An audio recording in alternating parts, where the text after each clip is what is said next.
ay 4 na taon ata na kulong. Bongo nakapasok na. Ang penalty nito ay 4 na taon ata. Andyan si Bongo nakapasok na. Ang penalty nito ay 4 na taon ata na kulong. Who gave you the order? I take my orders from the Chief of the Philippine National Police. So, PNP. Ang ano po namin is really to assist ang PCTC po. Kaya nga. Oh, PCTC, did you or did you not give the order to General Marbil? No. No. So, General Marbil, are you lying? General Torre, may violation ho ba sa arrest ni former President Duterte? No, sir. Any person arrested or detained or shall be allowed visits by or conference with any member of his immediate family or any medical doctor or priest, minister chosen by him. I saw the video, sir. President Duterte was asking for his own doctors. Sir, we have substantial doctor. Ang sabi kasi dito, his choice, hindi nyo choice. I saw the video wherein you're saying 2-star, ako na nagdedesisyon, I will not allow VP Sara in. Tama? Yes, sir. Hindi ba siya anak? Nung nakita ko tong batas na to, nakalagay, pag anak, you cannot stop them. Ang penalty nito ay 4 na taon ata na kulong. Bawal na pigilan yung anak na bubisita. So it's your call to violate the law.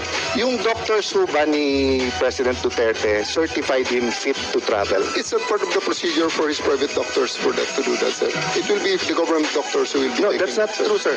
Ang nakalagay ho dito sa batas, it can be his doctors. Magiging inutil yung batas if you invite your doctors and then they cannot certify. So, ang mangyayari nun, if they certify hindi pwede, sinertify ng government doctor pwede, korte ang magsasabi at kakasuhan yung doktor na nagkakamali. But if you tell me, sir, okay naman siya, o tingnan mo.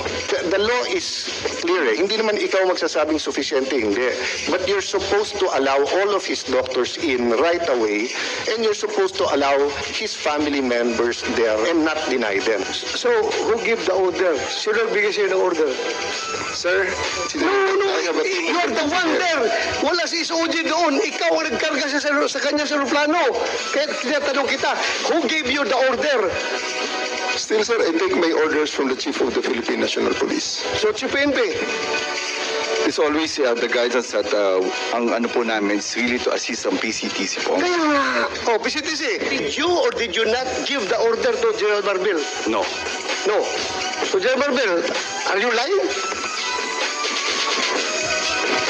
So I'm not lying, but I just want to have the executive privilege po regarding this matter. Nandito na tayo eh. Executive privilege ka dyan. Bakit naging executive privilege? Kanina, sinabi mo, PCTC ang nagbigay ng order. Ngayon, mag-executive privilege ka. Sino-sino na tinuro mo? That's why we didn't want to attend the last hearing because this is what we were expecting, ma'am. We didn't want to be bullied. We are not bullying you, sir. Ha? We want the truth. Secretary Remulla, I recall that General Torre, nagbigay siya ng interview na sinabi niya, bigyan lang ako ng eroplano. Ako nang bahala dyan. Arrest him and bring him to the Hague. Yun na. Simple as that. Arrest him and bring him to the Hague. Sagot ko lang, sir, bigyan mo aeroplano.